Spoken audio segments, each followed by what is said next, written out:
بسم اللہ الرحمن الرحیم۔ حضرات و خواتین، جیسے کہ آپ کے علم میں ہے کہ القرآن کورسز نیٹ ورک پاکستان کے زیر اہتمام ہر ماہ کے دوسرے اتوار کو یہاں القرآن کورسز سینٹر میں درس قرآن و حدیث کے سلسلے منعقد ہوتے ہیں، اور درس قرآن و حدیث کے یہ سلسلے فکری اور اصلاحی نوعیت کے ہوتے ہیں۔ آج کا ہمارا موضوع ہے صدقات ادا کرنے کا صحیح اسلامی تصور، اور آج کے ہمارے مدرس ہیں مدیر فقہ اکیڈمی کراچی جناب مفتی اویس پاشا قرنی صاحب۔ میں محترم جناب مفتی صاحب سے گزارش کروں گا کہ مذکورہ موضوع پر درس قرآن و حدیث کا آغاز فرمائیں۔ بسم اللہ شارع الاحکام اما حمدہ عبدہ فی کلام ثم الصلاۃ والسلام سرمدا علی نبی قد اتانا بالہدی وعلی آلہ وصحبہ الکرام علی ممر الدہر والآوام، اما بعد فاعوذ باللہ من الشیطان الرجیم، بسم اللہ الرحمن الرحیم۔ مثل الذین ينفقون اموالهم فی سبیل اللہ کمثل حبۃ انبتت سبع سنابل فی کل سنبلۃ مئۃ حبہ واللہ یضاعف لمن یشاء واللہ واسع علیم۔ وقال تبارک وتعالی خذ من اموالہم صدقۃ تطہرہم وتزکیہم بہا وصل علیہم ان صلاتک سکن لہم واللہ سمیع علیم۔ وقال عز وجل انما الصدقات للفقراء والمساکین والعاملین علیہا والمعلفة قلوبهم وفي الرقاب والغارمین وفي سبیل اللہ وابن السبیل فریضۃ من اللہ واللہ علیم حکیم۔ صدق اللہ العظیم۔ رب اشرح لی صدری ویسر لی امری واحلل عقدۃ من لسانی یفقہوا قولی۔ اللہم ارنا الحق حقا وارزقنا اتباعہ وارنا الباطل باطلا وارزقنا اجتنابہ، آمین یا رب العالمین۔ اللہ سبحانہ وتعالیٰ کے نام نامی سے آغاز کرتے ہیں۔ موضوع صدقات ادا کرنے کا صحیح اسلامی تصور۔ اس سے واضح ہے کہ کچھ تصورات ہمارے معاشرے میں پائے جاتے ہیں جن کی تصحیح بھی مطلوب ہے، اور ساتھ ساتھ ایجابی طور پر قرآن و سنت میں صدقات سے متعلق جو باتیں واقع ہوئی ہیں ان کا ابلاغ بھی مقصود ہے۔ تصحیح تصور کسی معیار پر ہوتی ہے۔ جب بھی آپ کہیں کہ بھئی یہ تصور صحیح نہیں ہے اور اس کے بالمقابل دوسرا صحیح تصور یہ ہے، تو دو باتیں ناگزیر ہیں۔ ایک یہ کہ کوئی معیار سے ہٹا ہوا تصور رائج ہے، اور دوسری یہ بات کہ کوئی معیار آپ کے پاس موجود ہے جس پر آپ صحیح تصور کو پیش کر رہے ہیں۔ تو الحمدللہ اس اعتبار سے ہم مسلمان امت مسلمہ بہت خوش قسمت ہے کہ ہمارا دین، اس کی جو اصل ہے یعنی قرآن و حدیث، وہ اپنی جگہ محفوظ ہیں، اور اس کو اللہ سبحانہ وتعالیٰ نے محفوظ رکھنے کا وعدہ کیا۔ چنانچہ اور قوموں کی طرح ہمارے لیے صحیح تصور کی تلاش کسی بھولی بسری داستان کی تلاش نہیں ہے، بلکہ اپنی اصل کی طرف رجوع ہے، اس لیے کہ قرآن و حدیث کی حفاظت اللہ سبحانہ وتعالیٰ کے ذمے ہے۔ ہو سکتا ہے آپ کے ذہن میں یہ خیال آئے کہ صحیح قرآن کی حفاظت تو اللہ نے اپنے ذمے لے رکھی ہے، حدیث شریف کی حفاظت کیسے اللہ کے ذمے ہوئی؟ تو بات یہ ہے کہ جو قرآن حکیم میں فرمایا گیا کہ انا نحن نزلنا الذکر وانا لہ لحافظون، اس کے ذیل میں علماء نے یہ بات لکھی ہے، مفسرین نے یہ بات لکھی ہے کہ یہ صرف قرآن حکیم کی حفاظت کا وعدہ نہیں، بلکہ لفظ الذکر واقع ہوا۔ انا نحن نزلنا الذکر، ہم نے الذکر، قرآن حکیم بھی ہے اس میں، اور ذکر سے مراد اصل میں یاد دہانی کا سامان ہے۔ اور صرف الفاظ قرآنی کی اگر حفاظت ہوتی تو یاد دہانی پوری نہیں ہو سکتی۔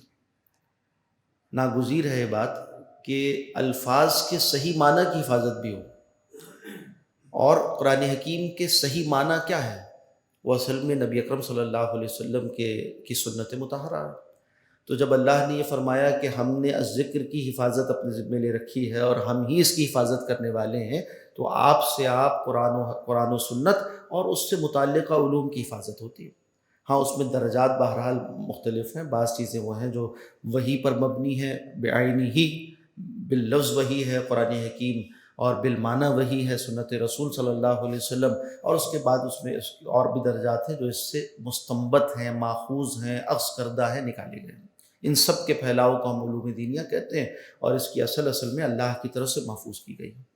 چنانچہ صحیح معیار وہ دین کی نصوص ہیں، اور جب ہم صدقات کے صحیح تصور کی بات کرتے ہیں تو یہ بات کفایت کرتی ہے کہ آیات و احادیث جو اس بارے میں آئی ہیں ان کو آپ کے سامنے بیان کیا جائے، اور ساتھ ساتھ کئی اشارات کی ضرورت ہو اس پہلو سے کہ بھئی ذہن متوجہ ہو جائے کہ آج جو پریکٹس، جو عملی طریقہ ہمارے یہاں رائج ہے، اس میں کیا اصلاح طلب پہلو ہیں اور کیا چیزیں ایسی ہیں جن کو درست کرنے کی ضرورت ہے۔ سب سے پہلے لفظ صدقہ کو دیکھیے تو یہ عربی زبان کا لفظ ہے، اور کس معنی میں استعمال ہوتا ہے؟ اصطلاحاً صدقہ کہتے ہیں اس چیز کو جو دی جائے کسی کے اکرام اور اعزاز میں نہیں، بلکہ اللہ سے اجر چاہنے کے لیے، اس کے عوض کچھ مطلوب نہ ہو بلکہ اللہ سے اجر مطلوب ہو، صرف لوجہ اللہ، جو چیز اللہ کے لیے دی جاتی ہے اس کو صدقہ کہتے ہیں۔ چنانچہ اس کی تعریف علامہ راغب اصفہانی رحمۃ اللہ علیہ اس طرح کرتے ہیں، فرماتے ہیں کہ ما یخرجہ الانسان من مالہ علی وجہ القربۃ، وہ شے جو انسان اپنے مال سے نکالتا ہے اور کسی کو دے دیتا ہے، کس لیے دیتا ہے؟ تقرب کی نیت سے دیتا ہے، اللہ سبحانہ و تعالیٰ کے تقرب کی نیت سے۔ دوسری جگہ ایک اور تعریف کرتے ہوئے ایک صاحب نے یوں بھی وضاحت کی کہ لا علی وجہ المکرمۃ، کسی کی تکریم کرنے کے لیے، تکریم کرتے ہوئے آپ کسی کو کچھ دیتے ہیں نا، وہ ہدیہ ہوتا ہے، اور تحفے تحائف کا لینا دینا محبت کو بڑھاتا ہے، ہدیہ کے ذریعہ وہ ہدیہ ہے، اس کی الگ تعلیمات ہیں۔ مگر ہدیے سے صدقے کو الگ کرنے والی چیز کیا ہے؟ صدقہ وہ ہے جو اللہ کے لیے دیا جائے، پہلی بات۔ ایک اور بات جو اس کے تصور سے جڑی ہوئی ہے اس کو ہم درست کر پھر انشاءاللہ آگے بڑھتے ہیں، وہ یہ ہے، آپ دیکھتے ہوں گے ہمارے معاشرے میں لفظ صدقہ، زکوٰۃ، خیرات اور چندہ اور اسی امداد اور بہت سے الفاظ ہم معنی سے استعمال ہوتے ہیں، ان میں کیا فرق ہے یہ ملحوظ نہیں رکھا جاتا، اور اکثر سوال بھی آتا ہے، لوگوں کو اشکال ہوتا ہے کہ یہ جو رقم ہے یہ کیا ہے، اور اس کا مصرف کیا ہے، اس کا مصرف کیا ہے۔ تو جاننا چاہیے کہ جس سارے الفاظ جو ہم اردو میں استعمال کرتے ہیں نا، خیرات ہے، زکوٰۃ ہے، صدقہ ہے، اور اسی طرح سے چندہ ہے اور تعاون ہے، امداد، یہ جتنے الفاظ ہیں، یہ سب عطیہ بھی لفظ استعمال کر رہے ہوتے ہیں، یہ سارے الفاظ جو رسید بکوں پر لکھے جاتے ہیں، رسیدوں پر لکھے جاتے ہیں، اعلانات پر مشتہر ہوتے ہیں، چندہ باکس پر لکھے ہوتے ہیں، تو یہ سارے الفاظ کو جمع کر لیں تو لفظ صدقہ اس کے لیے عربی میں استعمال ہوتا ہے شرعی اصطلاح کے طور پر۔ مگر اس میں پھر ایک تقسیم ہے، وہ تقسیم کیا ہے کہ شرعاً فقہی اعتبار سے صدقات دو طرح کے ہیں، ایک ہے صدقات واجبہ اور ایک ہے صدقات نافلہ۔ صدقات واجبہ اور صدقات نافلہ میں کیا فرق ہے یہ واضح ہو جائے گا تو انشاءاللہ ان الفاظ کو پھر ہم الگ کر سکیں گے تاکہ تصور بھی درست ہو جائے۔ صدقات واجبہ وہ ہیں کہ جن کو اللہ سبحانہ و تعالیٰ نے متعین فرما دیا ہے، ان معنی میں کہ کتنا دینا ہے، کب دینا ہے، کس کو دینا ہے، اور یہ میری اور آپ کی مرضی پر نہیں چھوڑا۔ مثال کے طور پر صدقۃ الفطر ہے، تو عید الفطر میں آپ اسے ادا کرتے ہیں، اتنی مقدار میں گندم، جو، فلاں فلاں کی مقدار کے موافق۔ کس کو دینا ہے؟ وہ جو مستحق زکوٰۃ ہو۔ زکوٰۃ ہے، اس کے لیے بھی لفظ صدقہ قرآن حکیم نے استعمال کیا نا، انما الصدقات للفقراء، سورہ توبہ کی آیت معروف زکوٰۃ کے مصارف بیان کر رہی ہے، یہ بھی صدقہ ہے، مگر کون سا صدقہ ہے؟ صدقہ واجبہ۔ کس کو دینا ہے؟ مستحق زکوٰۃ کون ہے؟ متعین ہے۔ کب دینا ہے؟ سالانہ ادا کرنا ہے۔ کس نے ادا کرنا ہے؟ جو صاحب نصاب ہو۔ کتنا ادا کرنا ہے؟ اموال جو نقدی ہوتی ہے، سونا چاندی، نقدی مال تجارت، اس پر 2.5% ہے، اسی طرح سے فصل پر الگ ہے، اور اسی طرح دیگر تفصیل متعین ہے سب کچھ۔ پھر اسی طرح سے قسم کا کفارہ ہے، یہ بھی صدقہ واجبہ ہے۔ پھر اسی طرح سے قتل خطا کی جو رقم ادا کی جاتی ہے وہ بھی متعین ہے، اسی طرح دیگر۔ تو جہاں یہ سب کچھ متعین ہو جائے، کس کو دینا ہے، کتنا دینا ہے، کب دینا ہے، کون دے گا، یہ سب کچھ اگر شریعت بتا دے تو یہ صدقات واجبہ ہیں، اور اس میں پھر اپنی مرضی نہیں چلائی جا سکتی۔ جس کو دینے کے لیے تعین، یعنی مستحق زکوٰۃ کون ہے، اس کی تحقیق کر اسے دیا جائے گا۔ ہر خیر کے کام میں لگا دینا یہ غلط تصور ہے۔ جو آپ کو لگے بس اس پر خرچ کرنا چاہیے وہاں خرچ کر دیا جائے، اباحتاً خرچ کر دیا جائے، اپنی خواہش، اپنی نظریے، اپنی مرضی کے موافق خرچ کیا جائے، یہ یہاں نہیں چلے گا۔ یہ باب متعین ہے، جیسے نمازیں مقررہ اوقات پر ہیں، مقررہ تعداد کے ساتھ ہیں، شرائط و آداب کے ساتھ ہیں، اس کے سنن واجبات فرائض سے متعین ہوتے ہیں، اسی طرح سے صدقات واجبہ میں بھی سب کچھ متعین ہے۔ اس کو سیکھ کر، جان کر، پوری تحقیق کر کر ادا کرنا ضروری ہے، ورنہ ادا نہیں ہوتے، ذمے رہتے ہیں، قضا لازم آتی ہے۔ یہ ہے صدقات واجبہ۔ چنانچہ اب ہمارے عام بول چال میں جسے ہم زکوٰۃ کہتے ہیں، جسے ہم عشر کہتے ہیں، جسے ہم فطرانہ کہتے ہیں، جسے ہم فدیہ کہتے ہیں، جسے یہ ساری چیزیں کیا ہیں؟ یہ وہ ہیں جو کہ صدقات واجبہ کی قسم میں یہ الگ ہو جائیں گی، اس کا مصرف الگ ہے۔ چنانچہ آپ جن اداروں کو بھی یہ حکومت دیتے ہیں نا، تو وہاں دیکھنا چاہیے کہ اس کے مصرف پر جائیں۔ اس کو آپ بڑے عنوان میں کہہ سکتے ہیں، ان سب کا مصرف وہ ہے جو مستحق زکوٰۃ ہے۔ دوسری طرف آ جائیے، وہ کون سی چیزیں ہیں جس میں اللہ، جس کو صدقات نافلہ کہتے ہیں، صدقات نافلہ یعنی نفلی صدقہ، یہ وہ چیز ہے جس میں اللہ سبحانہ و تعالیٰ نے یہ متعین نہیں فرمایا کہ کس کو دینا ہے، کتنا دینا ہے، کب دینا ہے اور کون دے گا، بلکہ جتنا زیادہ اللہ کے راہ میں خرچ کرو اتنا پسندیدہ ہے۔ ہاں البتہ اس کی پھر دو اور قسمیں ہیں، اس میں پھر دو اور قسمیں ہیں۔ وہ قسم کیا ہے؟ ایک وہ ہے جو اللہ کی مخلوق پر خرچ ہوتے ہیں، ایک وہ ہے جو اللہ کے دین پر خرچ ہوتے ہیں۔ جو اللہ کی مخلوق پر خرچ ہوتا ہے اس کو خیرات سے بھی تعبیر کیا جاتا ہے، نفلی صدقے سے بھی تعبیر کیا جاتا ہے، اور دوسری قسم جو اللہ کے دین پر خرچ ہو، مصلحت دین پر خرچ ہو، اس کو فی سبیل اللہ سے تعبیر کیا جاتا ہے، اس کو اللہ سبحانہ و تعالیٰ اپنے ذمے قرض سے تعبیر فرماتے ہیں۔ ہم آیات دیکھیں گے انشاءاللہ، تو یہ جو خاکہ سامنے آ رہا ہے اس کو ان آیات کے تحت دیکھتے چلے جائیں گے انشاءاللہ۔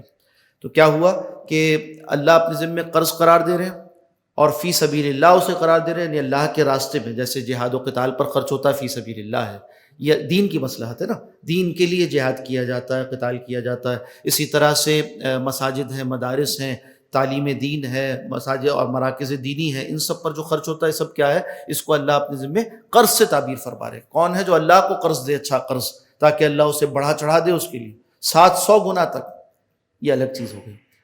یعنی یہ کیا ہے؟ یہ نفلی صدقات ہیں، اور اس میں جتنا زیادہ خرچ کرے اتنا پسندیدہ ہے۔ صحابہ اکرام رضوان اللہ تعالی علیہم اجمعین، ان کی رسول اللہ صلی اللہ علیہ وسلم نے تربیت اس اصول پر فرمائی تھی کہ وہ خرچ کرنا جانتے تھے، اللہ کا دیا ہوا مال اللہ کے راستے میں خرچ کرتے تھے، اس قدر خرچ کرتے تھے کہ مشرکین کہتے تھے انہوں نے تو سب کچھ ہلاک کر ڈالا، اپنا مال ہلاک کر ڈالا۔ اور یعنی ہلاک سے مراد کیا ہے کہ انہیں فکر ہی نہیں ہے کل کی، اپنے لیے رکھنے کی، اپنے بال بچوں کے لیے رکھنے کی فکر نہیں۔ اس طرح سے یہ محمد رسول اللہ صلی اللہ علیہ وسلم کے کہنے پر اور ان کے دین پر نچھاور کیے جا رہے ہیں۔ پھر سوال کیا انہوں نے، صحابہ نے، کہ یا رسول اللہ کیا خرچ کریں؟ یسألونک ماذا ینفقون، یہ آپ سے پوچھتے ہیں نبی صلی اللہ علیہ وسلم کہ کیا خرچ کریں؟ قل العفو، کہہ دیجئے جو زائد ضرورت ہے وہ اللہ کے راستے میں لگا دو۔ یہ اعلیٰ ترین مرتبہ ہے خرچ کرنے کا۔ جس کا ایمان، فقہ نے لکھا کہ جس کا ایمان اس درجے مستحکم ہو چکا ہو، جس کے اندر توکل اور ایثار کا جذبہ اتنا ہو گیا ہو، تو پھر اس کے لیے بات ہے ہاں سب کچھ خرچ کرو۔ جیسے صدیق اکبر رضی اللہ تعالیٰ کہ رسول اللہ صلی اللہ علیہ وسلم نے ان سے سارا مال بھی وصول فرما لیا۔ ورنہ عام تعلیم یہ ہے کہ جیسے ایک دوسری روایت حدیث میں آتا ہے کہ ایک صاحب آئے، انہوں نے عرض کی یا رسول اللہ میں اللہ کے راستے میں خرچ کرنا چاہتا ہوں، تو آپ صلی اللہ علیہ وسلم فرمایا اچھی بات ہے خرچ کرو، اور کتنا خرچ کروں؟ تو انہوں نے کہا میں اپنا سارا دینا چاہتا ہوں۔ فرمایا، آپ نے فرمایا کہ نہیں۔ انہوں نے کہا کہ اچھا میں اپنا آدھا مال دینا چاہتا ہوں، تو فرمایا کہ نہیں۔ پھر انہوں نے کہا اچھا میں ثلث یعنی 1/3 1/3 دینا چاہتا ہوں اللہ کے راستے میں، تو آپ نے فرمایا ہاں ٹھیک یہ صحیح ہے۔ فرمایا والثلث کثیر، 1/3 بھی بہت ہے۔ تو عام نفلی صدقات کے لیے، عام افراد کے لیے 1/3 کی ایک کہیے کہ پسندیدگی کے درجے کو متعین کر دیا۔ پھر جتنا ایثار قربانی انسان کے اندر توکل اللہ پر بڑھتا چلا جائے اتنا زیادہ وہ خرچ کرے، یہاں تک کہ سب اللہ کے راستے میں خرچ کرے، تب بھی یہ اللہ اپنے ذمے اسے قرض قرار دیتے ہیں اور اس کے بڑے اجر کو آخرت کے لیے بیان فرماتے ہیں۔ خاکہ پھر سے دوہرا لیتے ہیں۔ صدقات اس کی دو قسمیں ہیں، صدقات واجبہ، صدقات نافلہ۔ صدقات واجبہ وہ ہیں جس میں معیارات کو، یعنی کس کو دینا ہے، کتنا دینا ہے، کون دے گا اور کب دے گا، یہ سب متعین ہے، جیسے زکوٰۃ، عشر اور صدقۃ الفطر وغیرہ۔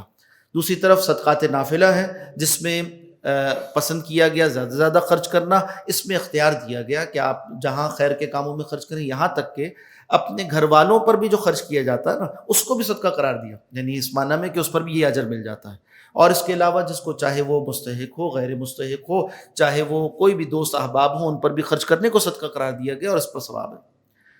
یہ کیا چیزیں ہیں؟ یہ اس کی بھی پھر ہم نے کہا کہ دو قسمیں ہو گئی، ایک وہ جو کہ مخلوق خدا پر خرچ ہوتا ہے، ایک وہ جو کہ اللہ کے دین پر خرچ ہوتا ہے۔ دونوں کی فضیلت اپنی اپنی جگہ ہے۔ ہاں بہرحال دین پر خرچ ہونے والے پر اجر زیادہ ہو جاتا ہے۔ اب اس کی بھی کچھ قسمیں وہ انشاءاللہ آیات کے ذیل میں ہم دیکھیں گے۔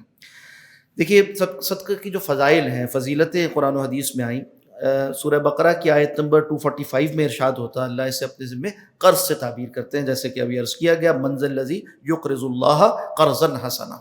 اسلوب دیکھیے کتنا عجیب سا ہے، عجیب ہے، خوبصورت ہے۔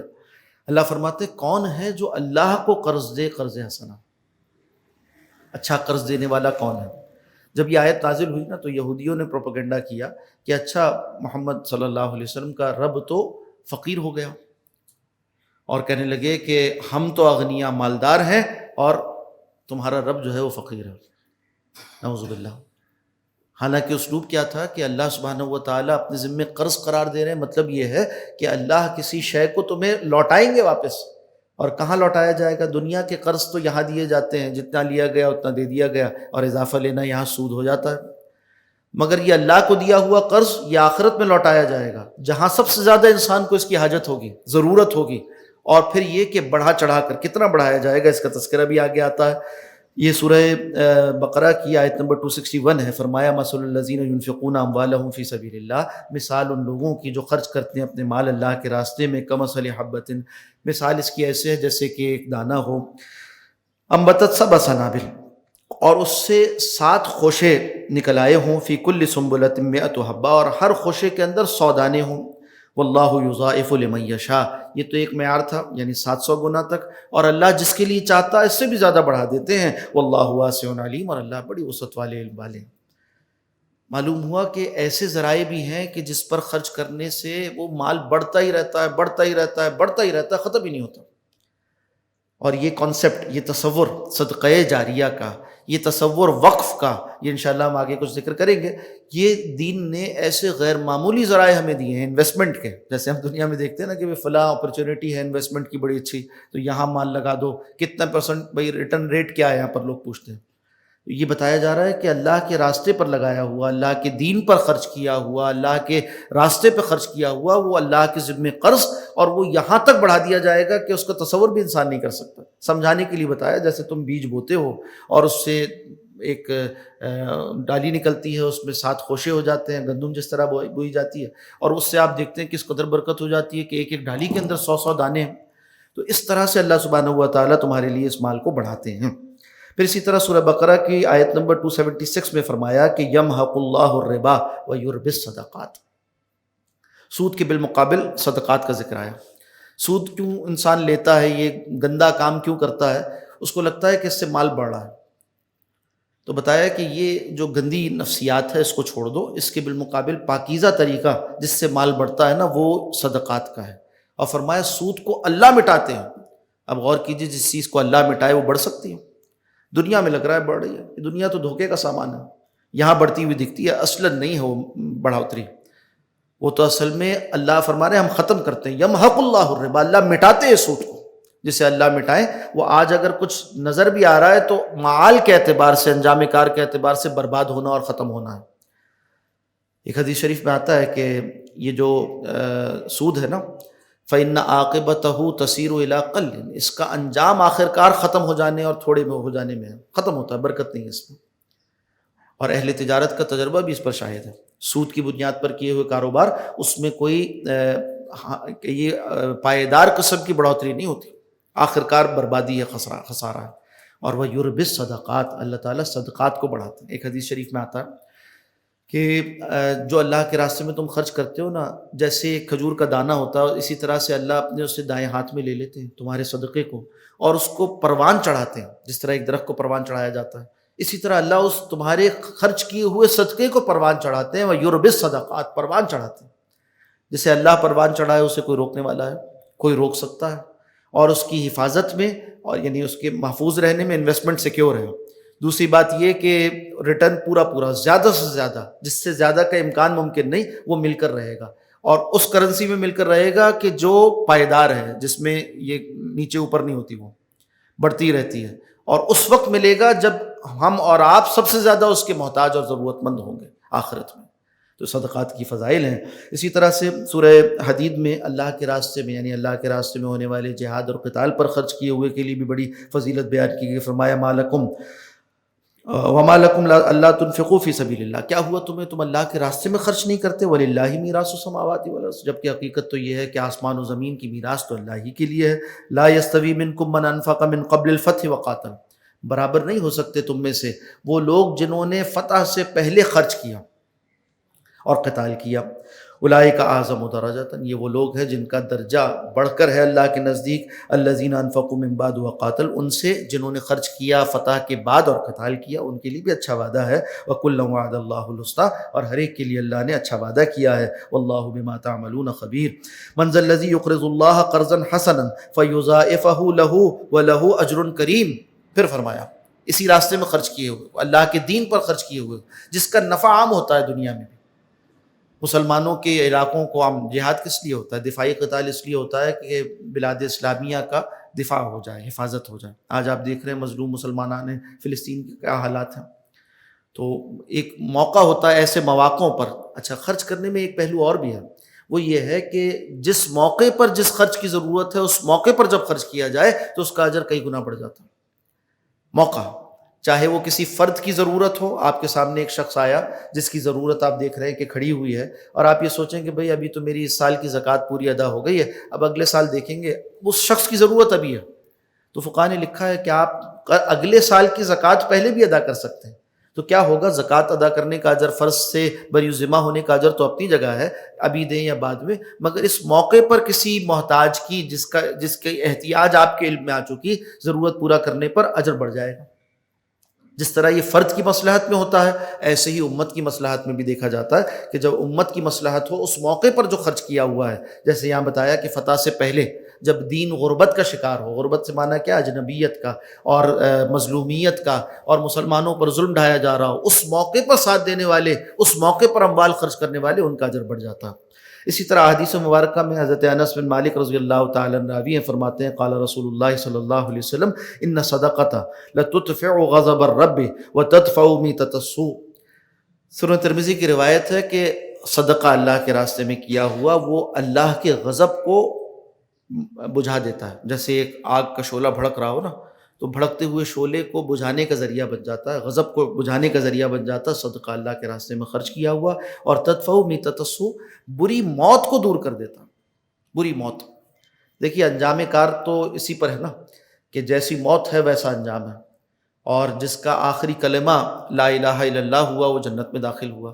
تو اچھی موت کے لیے ساری بھاگ دوڑ ہے دنیا میں، جو ہم خیر کے کام کر رہے ہوتے ہیں وہ اس لیے ہے تاکہ ہمیں کلمے والی موت نصیب ہو جائے، اللہ کی رضا کے ساتھ ہم اس دنیا سے جائیں، اور صدقہ اس کا ذریعہ ہے۔ تو آپ کہہ سکتے ہیں کہ جو الٹیمیٹ گول ہے کہ اللہ راضی ہو جائے، اور اس کے لیے جو کہیے کہ درمیان کا وقفہ ہے کہ موت کیسی ہوئی، اس کو اچھا کرنے کا ذریعہ ہے اللہ کے راستے میں خرچ کیا ہوا۔ عن ابی ہریرہ عن النبی صلی اللہ علیہ وسلم قال سبعۃ یظلھم اللہ فی ظلہ یوم لا ظل الا ظلہ۔ ایک روایت بہت خوبصورت ہے، اس میں کئی باتیں خوبصورت آئی ہیں، ایک حصہ اس کا صدقے سے متعلق ہے، باقی بھی ساری باتیں بہت خوبصورت ہیں۔ مکمل روایت کا ترجمہ دیکھتے ہیں اور صدقے والے حصے کو اور کھول دیں گے انشاءاللہ۔ فرمایا کہ حضرت ابو ہریرہ رضی اللہ تعالیٰ عنہ راوی ہیں کہ اللہ سبحانہ و تعالیٰ 7 لوگوں کو اپنے عرش کے سائے میں اس دن سایہ دیں گے جس دن اس کے سائے کے علاوہ کوئی سایہ نہیں ہوگا، یعنی روز قیامت۔ کون ہیں وہ لوگ؟ فرمایا الامام العادل، ایک عادل امام، حکمران ایسا جو عدل کرتا ہو، اقتدار والا ہے، قوت والا ہے، اور ظلم زیادتی بھی کر سکتا ہے، مگر وہ اپنے اختیار و اقتدار کو عدل کے لیے، لوگوں کے مابین عدل و انصاف کے لیے استعمال کرتا ہے۔ یہ اللہ کے عرش کے سائے تلے ہوگا روز قیامت۔ وشاب نشا فی عبادت ربہ، اور ایک ایسا نوجوان جس نے اپنی جوانی گزاری ہو اللہ کی عبادت میں۔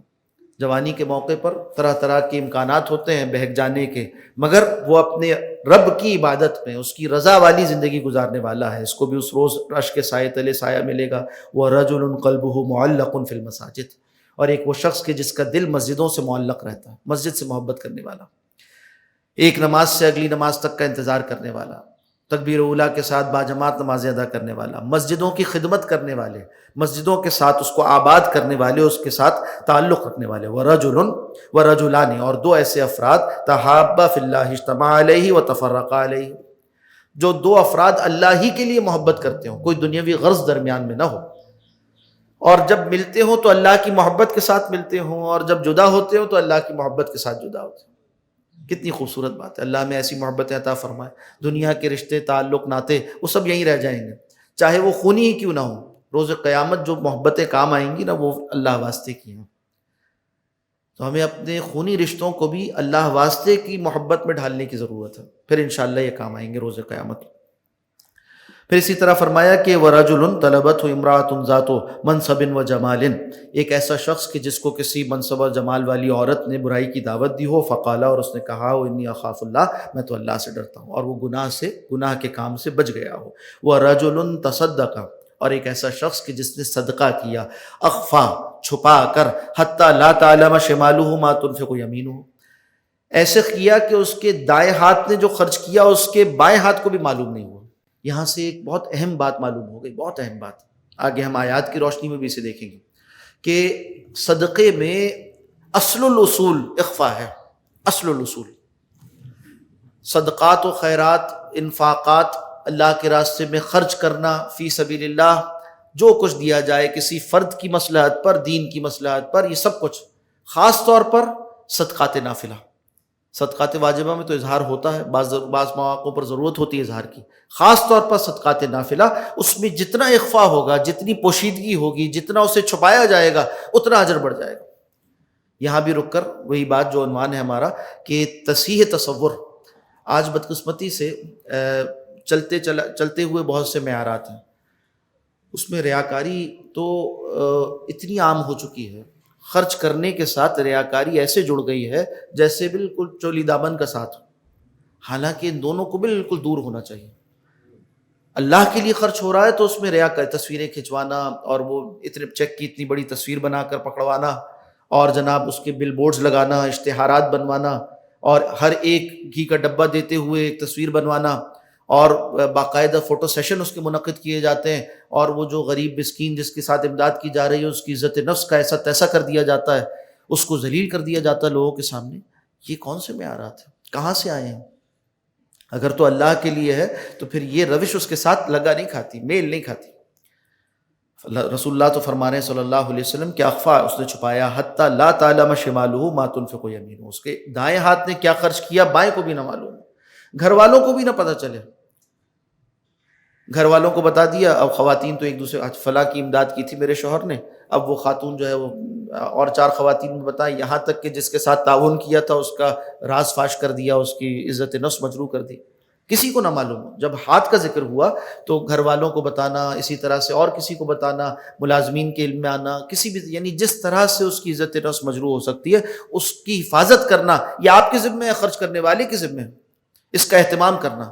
اور اگر یہ نہیں کر سکتے تو بھائی خرچ نہ کریں، وہ زیادہ بہتر ہے۔ قرآن حکیم بتاتا ہے کہ وہ صدقہ کہ جس یتبعھا اذی، جس کے خرچ کرنے کے بعد اذیت دینا آتا ہو ساتھ، یہ کوئی پسندیدہ چیز نہیں ہے، تو نقصان کا باعث ہے۔ خرچ کیا اور ساتھ ساتھ نقصان پہنچانے کا سامان کیا اس کے ساتھ۔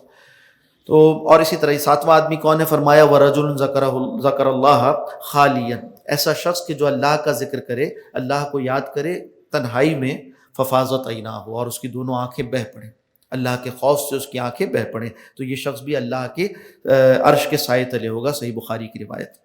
اسی طرح ان عدی بن حاتم قال سمعت رسول اللہ صلی اللہ علیہ وسلم یقول اتقوا النار ولو بشق تمرۃ، یہ بھی بخاری کی روایت ہے۔ حضرت عدی بن حاتم فرماتے ہیں کہ رسول اللہ صلی اللہ علیہ وسلم کو میں نے فرماتے سنا، آپ نے فرمایا کہ آگ سے اپنے آپ کو بچاؤ، چاہے کھجور کی ایک ٹکڑے ہی سے کیوں نہ ہو، یعنی کھجور کو آپ 2 حصوں میں توڑ لیں تو یہ ایک شق تمر ہے، ایک ٹکڑا اس کا، تو ایک ٹکڑا ہی اللہ کے راستے میں دے کر اگر اپنے آپ کو آگ سے بچا سکتے ہو تو تمہیں چاہیے یہ کام کر لو۔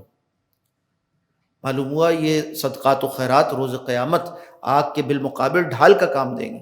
تو کسی چھوٹے صدقے کو بھی انسان چھوٹا نہ جانے، نیکی حقیر نہیں ہوتی چاہے چھوٹی کیوں نہ ہو، تو جو موقع مل جائے۔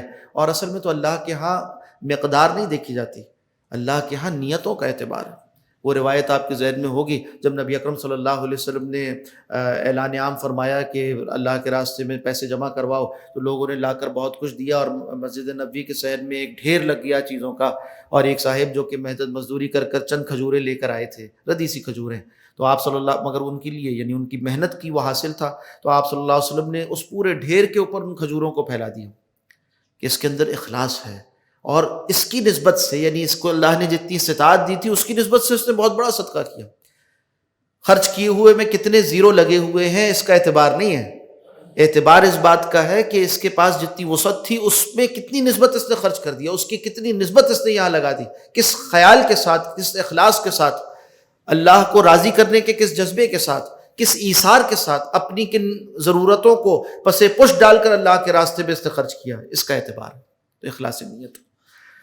برکات و فوائد کیا ہیں صدقات کے؟ سب سے پہلی بات تو یہ کہ اس سے نا پختگی ایمان میں پیدا ہوتی ہے۔ ایمان جو راس المال ہے، میری اور آپ کی زندگی کا راس المال، جو سب سے اہم سرمایہ ہے وہ ایمان ہے، اس کو محفوظ لے کر جانا ہے۔ فرمایا مثل الذین ینفقون اموالهم ابتغاء مرضات اللہ، وہ لوگ جو خرچ کرتے ہیں اللہ کے راستے میں اپنے مال کو، اور کیسے خرچ کرتے ہیں؟ ابتغاء مرضات اللہ، اللہ کی رضا چاہتے ہیں اخلاص نیت کے ساتھ۔ تو کیا ہوتا ہے، ان کو کیا چیز حاصل ہوا؟ تثبیتا من انفسہم، اپنے جیوں کو مضبوط کرتے ہوئے۔ جب انسان خرچ کرتا ہے نا تو کیا ہوتا ہے کہ دل پر پتھر رکھتا ہے، اپنی ضروریات کو یا اپنی سہولیات کو قربان کرتا ہے۔ بہت مالدار ہے تو سہولیات قربان کرے گا، اور بہت مالدار نہیں ہے تو ضروریات قربان کرے گا۔ تو جب اللہ کے راستے میں کچھ قربان کرتا ہے تو اس سے ایک باطنی قوت حاصل ہوتی ہے، جیب ہلکی ہوتی ہے مگر ایمان بھاری ہو جاتا ہے، ثبات قلبی حاصل ہو جاتا ہے اسے۔ تو فرمایا وتثبیتا من انفسہم کمثل حبۃ بربۃ، تو اس کی کمثل جنۃ بربۃ، تو اس کی مثال ایسے ہے جیسے ایک باغ ہو کسی اونچے مقام پر، اصابھا وابل، اور اس پر پھوار برس جائے، فاتت اکلھا، اور وہ لائے اپنا پھل، ضعفین، دگنا، فإن لم یصبھا وابل فطل، اگر اس پر تیز بارش نہ بھی ہو تو ہلکی پھلکی پھوار جو ہوتی ہے وہ بھی کفایت کر جاتی ہے۔ واللہ بما تعملون بصیر، اللہ تمہارے اعمال سے خوب باخبر ہے۔ مطلب کیا ہے کہ سازگار ماحول، نیک نیتی، پھر اس کے ساتھ بہت زیادہ خرچ کرنا ضروری نہیں ہے، جتنا بھی خرچ کیا گیا وہ بہرحال نتیجہ خیز ہو جائے گا۔ اس باغ کو جو اونچے مقام پر ہے، یعنی اخلاص کے ساتھ قائم کیا گیا ہے اللہ کے راستے کا خرچ، اس پر تیز بارش سے ہی یہ باغ لہلہائے گا ضروری نہیں، یعنی بہت خرچ سے ہی لہلہائے گا ضروری نہیں، تھوڑا خرچ کیا ہوا بھی اس کو رنگ لگا دے گا، اس لیے کہ اس میں اخلاص ہے۔ اخلاص بڑی نعمت ہے، اللہ میں اس کی توفیق عطا فرمائے۔ ہوتا کیا ہے، اس سے ایمان پختہ ہوتا ہے، اخلاص کی نعمت بنتی ہے۔ جس طرح سے کوئی شے آپ کو بنانی ہو تو اس کی محنت کرنی پڑتی ہے، جیسے ہمارے تبلیغی بھائی کہتے ہیں ایمان کی محنت، اسی طرح سے یہ جو ثبات قلبی ہے، یہ اس کی محنتوں میں سے ایک محنت یہ ہے کہ اللہ کے راستے میں ایثار کے ساتھ انسان خرچ کرے، اخلاص پیدا کرے۔ جتنا چھپا کر خرچ کرے گا، اخلاص کی محنت ہے، یہ اخلاص بنانے کا طریقہ ہے۔ یہ سوال اگر کیا جائے کہ بھئی مجھے اخلاص پیدا کرنا ہے، کیسے پیدا کروں؟ تو اس کا جواب یہ ہے کہ چھپا کر خرچ کیا کرو، ایثار کے ساتھ اللہ کے راستے میں خرچ کیا کرو، صدقہ و خیرات کیا کرو، تو انشاءاللہ اخلاص بنتا چلا جائے گا۔ ایک دفعہ چھپائیں گے پھر اس کی ایک لذت محسوس ہوگی، اگلی مرتبہ چھپا کر خرچ کریں گے پھر ایک لذت محسوس ہوگی، یہاں تک کہ آدمی کو اس کا مزہ لگ جائے گا، اور جب اس کا مزہ لگ جائے گا تو پھر تو یہ جنت کے راستے پر دوڑے دوڑے چل رہا ہے جناب، انشاءاللہ العزیز۔ اچھا، اب دیکھیے سورہ توبہ کی آیت نمبر 103 میں ایک اور صدقات کا فائدہ بتایا گیا۔ ہم انسان کمزور ہیں، اللہ سبحانہ و تعالیٰ ہمیں ہمارے فائدے بتا بتا کر کہتے ہیں کہ اس راستے پہ لگے رہو۔ تو کیا فائدہ بتایا کہ اس سے تطہیر ہوتی ہے اور تزکیہ نفس ہوتا ہے۔ تزکیہ نفس کیا ہے؟ تزکیہ نفس اتنی عظیم چیز ہے کہ جنت نفوس مزکہ کے لیے بنائی گئی ہے۔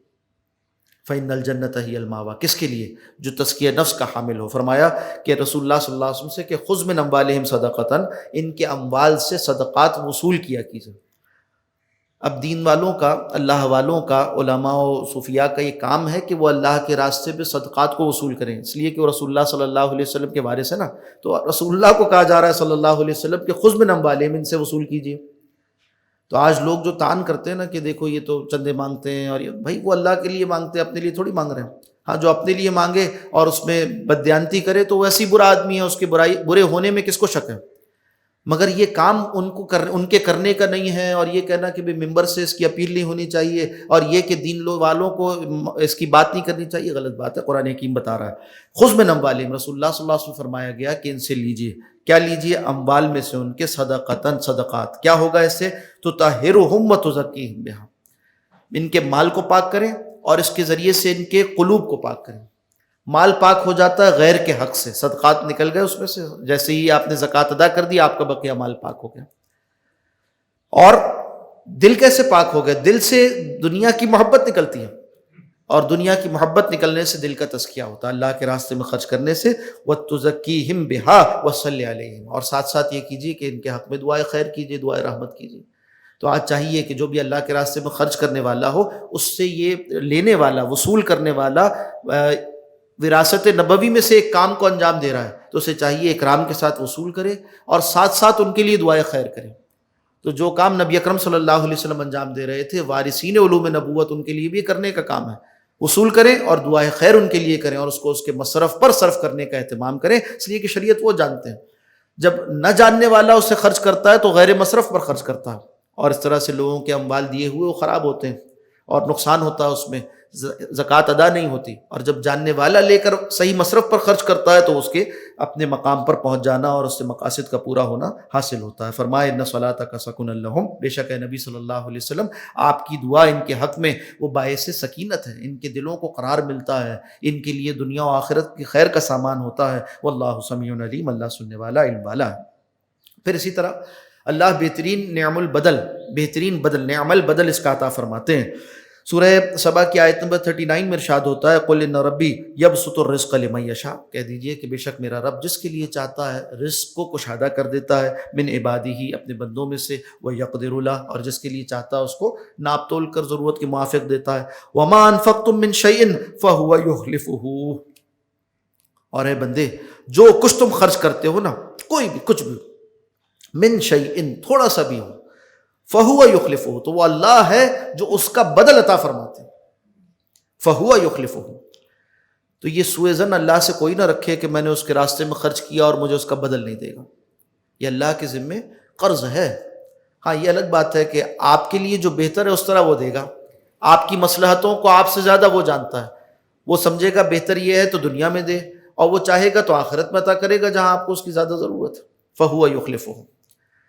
مسعود احمد کی ایک روایت بھی بہت خوبصورت ہے اسی آیت کے ذیل میں، کہ ایک مرتبہ رسول اللہ صلی اللہ علیہ وسلم نے اعلان فرمایا کہ اللہم آتی منفقن تلفا، اے اللہ مال کو روک رکھنے والے کے مال کو تلف فرما دے۔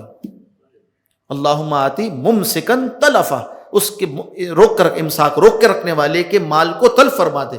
اللہم آتی منفقن خلفا، اور اے اللہ جو خرچ کرنے والا ہے اس کو اس کا بدل عطا فرما دے۔ کتنی خوبصورت بات، یہ ہے اصول۔ ہر جس طرح سے اکنامکس میں بعض آپ اصول پڑھتے ہیں کہ بھئی یہ ڈائنامکس ہیں، اور جو ماس اسکیل اکنامکس ہے اس میں ایسا ہوتا ہے اور ایسا ہوتا ہے، اس طرح سے اگر انفلیشن بڑھے تو یہ ہوگا اور فلاں بڑھے تو ایسا ہوگا۔ یہ شریعت کی جو اکنامکس ہے نا، اس کے اپنے ڈائنامکس ہیں، اس کے اپنے اصول ہیں۔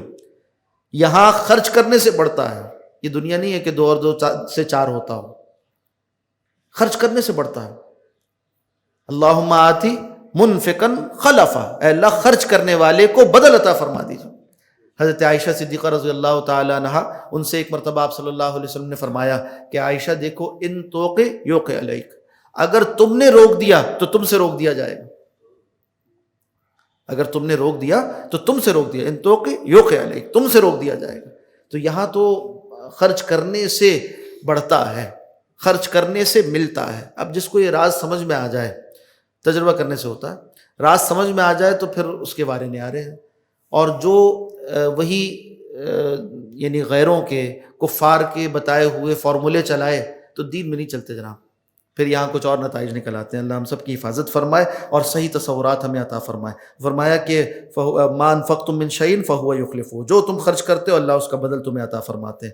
مصائب و تکالیف سے حفاظت ہوتی ہے، یہ انسان کی نفسیات ہے نا۔ یہ انشورنس کس لیے کرواتے ہیں لوگ؟ کہ بھئی نقصان سے بچ جاؤں۔ اب انشورنس تو ناجائز ہے، اس میں سود اور جوا مل کر آتا ہے، سٹے کی صورت بنتی ہے۔ تو بدل کیا ہے؟ انشورنس اس سے کروائیں نا کہ جو خود باقی ہے، الحی اور القیوم ہے. اور اس سے انشورنس کا طریقہ کیا ہے؟ یہاں آپ پیسے جمع کراتے ہیں، اس کے جو ہے نا ہر مہینے دینا ہے یا سالانہ دینا ہے. یہاں پر بھی اللہ کے راستے میں خرچ کرنے سے آپ کے مال کی بھی حفاظت ہوتی ہے، آپ کی جان کی بھی حفاظت ہوتی ہے، آپ کی جو چاہنے والے ہیں اور جن کو آپ چاہتے ہیں ان کی بھی حفاظت ہوتی ہے. کیسے؟ حضرت انس بن مالک رضی اللہ تعالی عنہ فرماتے ہیں کہ باکروا بالصدقۃ فإن البلاء لا يتخطى الصدقہ، کہ بڑھ کر خرچ کیا کرو صدقات میں، اس لیے کہ بلاؤں کو روکنے میں صدقہ چوکتا نہیں ہے.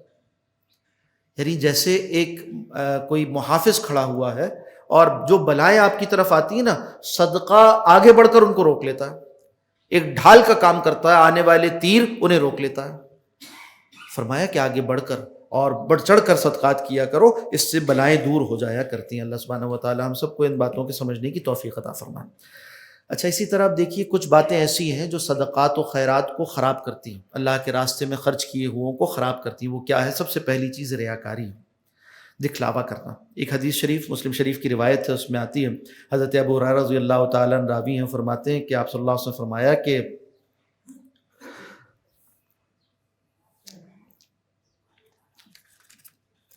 روز قیامت ایک شخص کو لایا جائے گا اور اللہ پوچھیں گے اس سے کہ فما عملت فیہا، تم نے دنیا میں کیا کیا؟ قال ما ترکت من سبیل تحب ان ينفق فیہا الا انفقت فیہا لک. اے اللہ، میں نے دنیا میں جو راستہ تھا نا خرچ کرنے کا، جس پر خرچ کرنا آپ کو پسند تھا، میں نے اس پہ خرچ کیا، چھوڑا نہیں کوئی راستہ، ہر جگہ خرچ کیا. اللہ فرمائیں گے کذبت، تم نے جھوٹ کہا.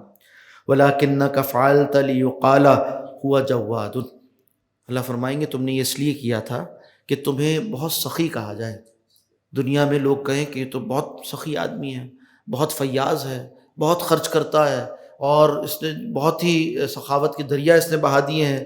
فقد قیلا، اللہ فرمائیں گے تمہیں یہ کہہ دیا گیا، دنیا میں یہ باتیں ہو گئیں، یہ آوازیں لگ گئے، اور تمہارے نام کے پوسٹر بھی لگتے تھے اور تمہارے نام کے نعرے بھی لگا کرتے تھے، سپاس نامے بھی لوگ پڑھتے تھے، سب کچھ ہو گیا. ثم امر به فحسب علی وجہہ، تو اس کو لے جا کر ہم حکم دیا جائے گا، اس کو لے جا کر ڈال دیا جائے گا اس کے چہرے کے بل آگ میں. ثم القی فی النار، چہرے کے بل کھینچ کر اسے لے جا کر آگ میں ڈال دیا جائے گا. اللہ ہماری حفاظت فرمائے. کس وجہ سے؟ ریاکاری، دکھلاوے کے ساتھ کرنا. اخلاص نہیں تھا تو خرچ کیا ہوا کام نہیں آ رہا. اسی طرح احسان جتلانا. قرآن حکیم بتاتا ہے کہ الذین ينفقون اموالهم فی سبیل اللہ ثم لا یتبعون ما انفقوا منا ولا اذى، وہ لوگ جو اللہ کے راستے میں خرچ کرتے ہیں اور اس کے بعد پھر یعنی احسان جتلانا اور اذیت پہنچانا یہ کام نہیں کرتے. لہم اجرہم عند ربہم، ان کے لیے اجر ہے ان کے رب کے پاس. ولا خوف علیہم ولا هم یحزنون، نہ خوف ہوگا نہ حزن ہوگا. یا ایھا الذین آمنوا لا تبطلوا صدقاتکم بالمن والاذى، اے لوگوں جو ایمان لائے ہو، اپنے صدقات کو خراب نہ کرو احسان جتلا کر اور اذیت پہنچا کر. احسان جتلانا کیا ہے؟ کہ کسی کو کہتے رہنا کہ ہم نے تو تمہارے ساتھ یہ کام کیا تھا، تم تو آج جو کچھ ہو فلاں کی وجہ، اس طرح کی باتیں کرنا. اذیت پہنچانا اس کے بھی طرح طرح کے طریقے ہوتے ہیں. ایک چیز آپ نے بھائی صدقے میں دے دی، اب اس کے بعد اس پر اپنا حق، اس شے پر حق جتلاتے رہیں، تو یہ کیا ہے؟ یہ بھی اذیت پہنچا. اور طرح طرح کی صورتیں ہیں. تو اللہ سبحانہ و تعالیٰ ہماری حفاظت فرمائے. آج ہماری جو طریقے خرچ کرنے کے ہیں نا، ان میں ہمیں غور کرنا چاہیے. بہت سی چیزیں ہیں، آپ دیکھیں گے اپنے ارد گرد تو خرچ یعنی تقسیمات اور اس کے جو اوضاع بن چکے ہیں. کچھ تو ایسی مجبوریاں ہیں نا جو زمانے کے ساتھ پیدا ہوئی ہیں. مثال کے طور پر پہلے یہ تھا کہ بھئی ایک قبیلہ ہے، ایک خاندان ایک ساتھ بس رہا ہے، جو مالدار ہے وہ بھی اسی علاقے میں ہے، جو غریب ہے وہ بھی اسی علاقے میں ہے، تو مالداروں کو معلوم ہے غریب کون ہے، ان کے ساتھ وہ امداد کر لیتے تھے. اب تو ہر ایک کی الگ سوسائٹیاں ہیں. مالداروں کی سوسائٹی میں کوئی غریب تو رہتا نہیں ہو، رہ سکتا نہیں ہے، اور غریبوں کی سوسائٹی میں کوئی مالدار جا کے نہیں رہے گا. تو اب مالداروں کو معلوم نہیں کہاں خرچ کریں، کس کو دیں، کوئی مستحق کہاں ہے. خاندان سے پہلے تعلق ہوتا تھا، اب خاندان سے کوئی تعلق نہیں، ہر کوئی اپنی زندگی گزار رہا ہے. تو کیا ہوا کہ اب اس کی جگہ کیسے خرچ کریں، درمیان میں پھر ادارے آ گئے، فلاحی ادارے، بھئی ان کو دے کر فارغ ہو گئے. اچھا، اس میں بھی تحقیق ہونی چاہیے، تفتیش ہونی چاہیے کہ کس کو دے رہے ہیں، وہ صحیح طور پر خرچ کر رہا ہے یا ایسی ہی باہتن خرچ، شریعت کے تقاضے پورے کرتا ہے نہیں. بہرحال صحیح بھی ہو تب بھی وہ ادارہ اب کیا ہے، وہ دینے والوں کی طرف سے نمائندہ ہے. اب اس کے ذمہ یہ آ گیا کہ اگر وہ خرچ کر، یعنی جس کو دے گا وہ اس وقت وہ تصویریں نہ اتارے، تو لوگ کہتے ہیں کہ شاید اس نے خرچ ہی نہیں کیا، نہیں دو نمبری کیا کوئی. پہلے زمانے میں رسید دے دیتے نا، کفایت کرتا تھا. آج سمجھتے ہیں کہ اگر اس کی فوٹیج، اس کی ویڈیوگرافی سب کچھ نہیں ہوئی تو اس کا مطلب یہ ہے کہ کام ہی نہیں ہوا. کوئی ادارہ اگر تصویریں نہ کھینچے تو لوگ سمجھتے ہیں کام ہی نہیں ہوا، اور اگر تصویریں کھینچے تو اس میں یہ مصیبتیں ہیں ساری کی ساری، کہ جن کو دیا جا رہا ہے ان کی عزت نفس مجروح ہو رہی ہے. پھر اسی طرح کیا ہوا، ایک دوڑ چل پڑی ہے. ایسے کام جو مستحقین کے لیے مفاد پر مبنی، ان کی مصلحت پر مبنی، وہ نہیں کیے جاتے. وہ کام کیے جاتے ہیں جس سے ویڈیو اچھی بن جائے، اس کی یعنی وہ دکھتا ہو وہ کام، اور اس کی مارکیٹنگ ہو سکتی ہو. جس طرح سے کاروباری اپنے پروڈکٹ کی مارکیٹنگ کرتے ہیں، یہاں یہ کسی مسکین کی تصویر دکھا کر لوگوں کے جذبات کیش کراتے ہیں. اچھا، پھر ایسے کام کیے جائیں گے جو دکھیں گے. مثال کے طور پر آپ دیکھتے ہیں دسترخوان لگے ہوتے ہیں جگہ جگہ. اچھا، یہ سمجھ میں نہیں آیا ہمیں آج تک کہ یہ مالدار علاقوں میں لگائے جاتے ہیں. بھئی وہاں تو جو لوگ رہتے ہیں وہ تو مالدار ہیں، وہ تو کھا رہے ہیں پی رہے ہیں الحمدللہ. یا آپ نے اگر مستحقین کو کھلانا ہے تو جا کے کسی غریب بستی میں لگا لیجیے. نہیں، وہاں سے چندہ نہیں ملتا. دسترخوان وہاں لگے گا جہاں آتے جاتے مالدار لوگ دیکھیں اور وہاں خرچ کریں، پیسے دے دیں. اچھا، اب وہ مس یوز بھی ہوتا ہے. وہاں آ کر بیٹھنے والے کون لوگ ہیں؟ اکثر اللہ رحم فرمائے مستحق بھی ہوتے ہوں گے، مگر اس کے علاوہ بعض جو ہے وہ اس کے عادی بن جاتے ہیں. بعض جرائم پیشہ افراد وہ اس پر گزارا کر رہے ہوتے ہیں، اور اسی طرح دیگر مسائل پیدا ہو رہے ہیں. اس کے علاوہ بھی آپ دیکھیں گے بہت سے ایسے کام. بھائی ایک آدمی کو آپ اتنا دے دیں کہ وہ کفالت کی طرف جائے، کچھ کاروبار کروا دیں، کچھ اس کے لیے آمدنی کا انتظام کروا دیں. اس میں کیا ہوتا ہے کہ دکھتا نہیں، مگر کوئی ایسا کام کہ جس میں چھوٹی چھوٹی چیزیں بانٹی جائیں وہ دکھ رہا ہوتا ہے. بہت تصویریں بنتی ہیں، ویڈیو بن جاتی ہے، پھر وہ سوشل میڈیا پہ اس کے لائکس اور کیا چیزیں ہوتی ہیں وہ بہت ملتی ہیں. تو اس کی وجہ سے پھر ان کاموں کو کیا جاتا ہے. اللہ فرما رہے لا تبطلوا صدقاتکم بالمن والاذی، اپنے صدقات کو باطل نہ کرو، ختم نہ کرو، برباد نہ کرو. کس سے؟ احسان جتلا کر اور اذیت پہنچا کر. ریاکاری میں اذیت ہے. یہ اس طرح کے کام کرنا جس میں ان کی مصلحت سے زیادہ ان کی عزت نفس مجروح ہوتی ہو، اس میں اذیت ہے. فرمایا یہ شخص ایسا خرچ کرنے والا کیا ہے؟ کالذی ینفق مالہ رعاء الناس، گویا ایسا ہے ایک شخص جو خرچ کرتا ہے مال کو اپنے لوگوں کو دکھلانے کے لیے. ولا یؤمن باللہ والیوم الاخر، اللہ پر ایمان نہیں رکھتا، آخرت پر ایمان نہیں رکھتا. ہونا کیا چاہیے تھا؟ اللہ کے لیے خرچ کرتا اور بدلہ اس کا آخرت میں چاہتا، نہ کہ دنیا میں. فمثلہ کمثل صفوان، اس کی مثال ایک چٹان کی سی ہے. علیہ تراب، جیسے ایک چٹان کے اوپر کچھ مٹی سی آ جائے. فاصابہ وابل، اس پر تیز بارش برسے. فترکہ صلدا، اور اس کو بالکل چٹیل کر جائے. مٹی جمع ہو، اس کے اوپر آپ کاشتکاری کرتے ہیں تو فصل نکلتی ہے اور بارش میں فائدہ مند ہوتی ہے. مگر اگر چٹان پر مٹی ہو تو اس پر فصل تو نہیں اگتی، اور بارش اس مٹی کو فائدہ نہیں پہنچائے گی، بلکہ آبیاری نہیں کرے گی، بلکہ اس کو صاف کر دے گی. اسی طرح سے کہا کہ ایسا خرچ ریاکاری کے ساتھ، اذیت پہنچاتے ہوئے، احسان جتلاتے ہوئے خرچ کرنے والا گویا ایسے ہے جیسے کسی چٹان پر کاشتکاری کی کوشش کر رہا ہوں، فصل لگانے کی کوشش کر رہا ہوں. بارش اس کو فائدہ نہیں پہنچا رہی، ختم کر رہی ہے، سب کچھ برباد کر رہی ہے اس کے لیے. ناکارہ چیزیں صدقے میں دینا ہمیشہ، یہ تو صحیح ہے کہ چلو کوئی چیز آپ کے استعمال کی نہیں، کسی کے استعمال میں آ جائے خرچ کریں، مگر یہ کہ ایسے خرچ کریں کہ ہمیشہ ردی چیزیں ہی اللہ کے راہ میں دی جائیں تو اچھی بات نہیں. قرآن حکیم بتاتا ہے کہ وَلَا تَيَمَّمُوا الْخَبِيثَ مِنْهُ تُنْفِقُونَ، بیکار چیزوں کے خرچ کرنے کا ارادہ نہ کیا کرو، ایسی چیزیں جو ردی ہوں بالکل. وَلَسْتُمْ بِآخِذِهِ، اور تم تو اس کو لینے والے نہیں تھے. إِلَّا أَن تُغْمِضُوا فِيهِ، سوائے اس کے کہ چشم پوشی کر لو. تو جو اپنے لیے پسند کرتے ہو اللہ کے راستے میں خرچ کرنا چاہیے. اسی طرح حرام مال سے صدقہ کرنا، اور کرپشن کے پیسے، اور چوری ڈکیتی کا مال، اور ناجائز منافع خوری کا مال، اور ذخیرہ اندوزی کا مال، اور اسی طرح سے ناجائز ذرائع سے رشوت کا مال، اور اس کو پھر اللہ کے راستے میں خرچ کر رہے ہیں. جناب سمجھ رہے ہیں خیر کر رہے ہیں، کوئی نیکی کر رہے ہیں؟ ہرگز نہیں. اللہ سبحانہ و تعالیٰ پاک ہے اور پاک مال کو قبول فرماتا ہے. مسلم شریف کی روایت ہے، اور آپ صلی اللہ علیہ وسلم نے ایک شخص کا ذکر کیا. ثم ذکر الرجل یطیل السفر، بڑی دور سے سفر کر کر آیا تھا. اشعث اغبر، اس کے بال بھی بکھرے ہوئے تھے اور گرد آلود تھے، یعنی بڑے مشقت سے آیا ہوا تھا. یمد یدیہ الی السماء، آسمان کی طرف اپنے دونوں ہاتھ پھیلایا ہوا ہے. یا رب یا رب کہہ رہا ہے. کہاں ہے؟ کعبۃ اللہ آیا، کعبۃ اللہ کے پاس آ کر ایسے دعا کر رہا ہے، مگر ساتھ ساتھ اور کیا کہتا ہے؟ اللہ اے اللہ. اور دعا کرتا اللہ سے، مگر اس کا حال کیا ہے؟ فرمایا وَمَطْعَمُهُ حرام، اس کا کھایا ہوا حرام ہے، وَمَشْرَبُهُ حرام، اس کا پیا ہوا حرام ہے، وَمَلْبَسُهُ حرام، اور اس کا پہنا ہوا حرام ہے، وَغُذِيَ بِالْحَرام، اور حرام ہی غذا اس کی رہی ہے، تو کیا ہوا؟ فَأَنَّىٰ يُسْتَجَابُ لِذَٰلِكَ، تو اب اس کی ان حالتوں پر کیسے دعا قبول ہوگی؟ نہ دعا قبول ہوتی ہے، نہ خرچ کیا ہوا قبول ہوتا ہے اللہ کے راہ، بلکہ فقہاء نے لکھا کہ حرام کا صدقہ گناہ ہے، اور اس سے بھی سخت باتیں لکھی ہیں، یعنی کوئی شخص جانتے بوجھتے ہوئے ایسا کرتا ہے تو درجہ کفر تک کی بات چلی جاتی ہے، اللہ رحم فرمائے۔ تو اچھا، اب آ جائیے وہ جو عرض کیا گیا تھا نا کہ 700 گنا تک اللہ تعالیٰ بڑھا دیتے ہیں، اور اسی طرح سے بعض خرچ ایسے ہیں کہ چلتے چلے جاتے ہیں، اس سے اور زیادہ بڑھ جاتے ہیں، اس کی کیا صورتیں؟ شریعت نے جہاں غیر مفید صورتوں کو منع فرمایا، دوسری طرف بعض ایسی غیر معمولی مفید صورتیں، غیر معمولی قسم کی مفید اور عجیب غریب اعلیٰ صورتیں تجویز فرمائی ہیں جس کا تصور عام طور پر نہیں کیا جاتا، اور ہم سمجھتے ہیں کہ ایک عارضی امداد کر دینا اس میں بڑا خیر ہے، ایک فوری تسکین تو ہوتی ہے، جذبہ انسان کا، اس لیے کہ انسان کے اندر عجلت پسندی ہے، مگر بعض خرچ ایسے ہیں جو پائیدار ہوتے ہیں اور اس کا اجر بہت زیادہ ہوتا ہے، دیکھنا چاہیے ایسے مواقع پر خرچ کریں جس کو صدقہ جاریہ کہتے ہیں۔ مثال کے طور پر صدقہ جاریہ کیا ہے کہ آپ نے خرچ کیا اور اجر ملتا رہے، جاری و ساری اجر ملتا رہے، جاری و ساری اجر ملتا رہے۔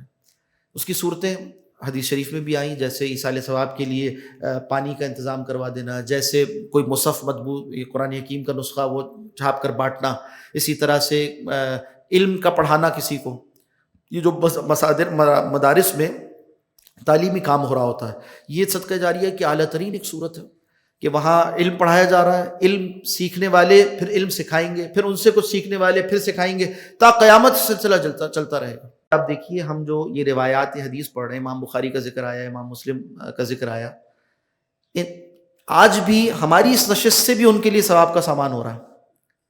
تو سوچیں جس نے خرچ کیا ہوگا امام بخاری رحمۃ اللہ علیہ کے مدرسے پر، کیا اس کے لیے اجر نہیں ہو رہا؟ آج تک ہو رہا۔ تو یہ جو دینی کاموں میں خرچ کرنا ہے صدقہ جاریہ کی اعلیٰ ترین صورت ہے۔ اسی طرح کوئی مسجد کا بنوا دینا، من بنا للہ مسجدا، جو اللہ کے لیے مسجد بنوائے، بن اللہ لہ بیتا فی الجنہ، اللہ اس کے لیے جنت میں گھر بناتے ہیں۔ تو اس طرح کی اب جتنے افراد آ کر نماز پڑھ رہے ہیں ان سب کا اجر آپ کے کھاتے میں بھی لکھا جا رہا ہے۔ یہ ایک صورت صدقہ جاریہ کی۔ ایک اور صورت اور پائیدار ہے اور جامع ہے، جس کو وقف کہتے ہیں۔ مسند احمد کی روایت میں آتا ہے کہ حضرت ایک صحابی رسول فرماتے ہیں کہ رسول اللہ صلی اللہ علیہ وسلم کے صحابہ میں سے جس کو بھی اللہ نے مال دیا تھا اس نے کچھ نہ کچھ وقف ضرور کیا۔ پھر سے عرض کرتا ہوں، رسول اللہ صلی اللہ علیہ وسلم کے صحابہ میں سے اللہ نے جس کو بھی مال دیا تھا اس نے کچھ نہ کچھ وقف ضرور کیا۔ وقف کیا ہے؟ وقف کی اصل وہ بھی ایک حدیث مبارکہ میں آتی ہے، جب خیبر کی فتح ہوئی ہے تو نبی اکرم صلی اللہ علیہ وسلم نے وہاں کے زمینیں تقسیم فرمائی صحابہ اکرام میں، تو حضرت عمر رضی اللہ تعالیٰ عنہ کے حصے میں ایک زمین آئی، ایک باغ آیا، تو حضرت عمر رضی اللہ تعالیٰ نے عرض کی رسول اللہ صلی اللہ علیہ وسلم کی جناب میں کہ یا رسول اللہ مجھے حاجت نہیں ہے، میرے پاس مال ہے، آپ اس کو کسی اور کو دے دیں۔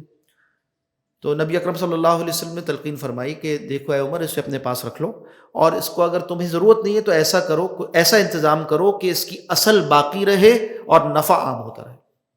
بڑا جامع جملہ ہے، اصل باقی رہے اور نفع عام ہوتا رہے۔ یہ ہے وقف شریعت میں، یہاں سے پورا وہ وقف کا حکم اور وقف کی تفصیلات نکلتی ہیں۔ وقف کیا ہے؟ وقف للہ ہوتا ہے، کوئی ایسی چیز جو کہ معبد ہو، جس کو آپ اموویبل کہتے ہیں، تو اس شے کو اللہ کے لیے وقف کر دیا۔ جیسے مسجد کی زمین بھی وقف ہوتی ہے، اسی طرح اور چیزیں بھی وقف ہو سکتی ہیں۔ کسی پراپرٹی کو، مثال کے طور پر کوئی مکان ہے یا کوئی کھیت ہے، کوئی باغ ہے، اس کو وقف کر دیا اس طرح سے کہ اسی تا قیامت اسی طرح جاری رہے گا، یعنی کہ کاشتکاری ہوتی رہے گی، اور اس سے جو آمدن ہوگی وہ فلاں مصرف پر صرف ہوگی۔ مثال کے طور پر یتیموں پر صرف ہوگی، مثال کے طور پر طلبۃ العلم پر صرف ہوگی، مثال کے طور پر بیواؤں پر صرف ہوگی، مثال کے طور پر یہ پرندوں کو دانہ کھلانے کے لیے وقف ہوگی۔ کوئی بھی خیر کا کام وقف ہو سکتا ہے، کوئی بھی خیر کا کام۔ وقف کے اندر اتنا پوٹینشل ہے، اس کے اندر اتنے امکانات ہیں جس کو ہم نے آج تک برتا نہیں، یعنی ہم مسلمان اس کو استعمال نہیں کر رہے، ورنہ امت مسلمہ کے لیے اور اپنی سوسائٹی کے لیے بہت کچھ خیر ہم اس سے برآمد کر سکتے ہیں۔